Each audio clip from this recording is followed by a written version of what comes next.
Alam niyo ba, hindi lahat ng processed food ay ultra-processed. Ito ang the best example, corned beef, pero keto approved. Bakit? So, makikita natin dyan yung mga ingredients at pwedeng style ng luto. Ingredients lang po, beef, salt, and water. Kaya processed, pero not ultra-processed. So, partner ko po dito ay scrambled egg na nilagyan ko ng maliit lamang na sibuyas. Yan. 6 pieces po na egg yan. Then, butter. Magluluto lang tayo ngayon ng pang-toppings natin sa corned beef.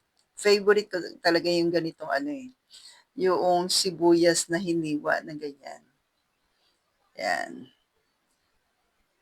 Tapos, lang, konting asin. So, yan yung aking second meal kahapon. Tabi na natin. Tapos, yung ating corned beef from Real Food, ilalagay lang natin sa butter. Medyo nasunog yung butter ko po. Hindi ko kagad na hinaan yung apoy, pero okay lang. Tingnan nyo, kung gaano kasiksik. Talagang purong-purong beef talaga to. And, at kung tatanungin niyo po ako kung alin ang mas gusto ko dun sa mga process na corned beef, ito, the best. Pambaon, pang-stock sa rep. Sa rep tuloy. Yes, pwede rin ilagay sa rep kasi nilagay ko talaga siya sa rep. Pang-stock.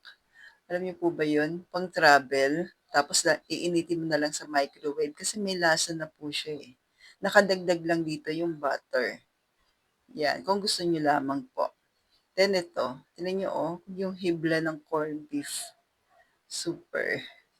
Ang sarap nito. Tapos may natira akong inihaw na liempo. Sulit na sulit ang aking low carb meal.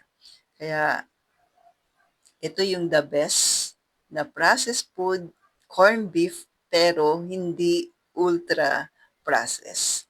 Stay low carb.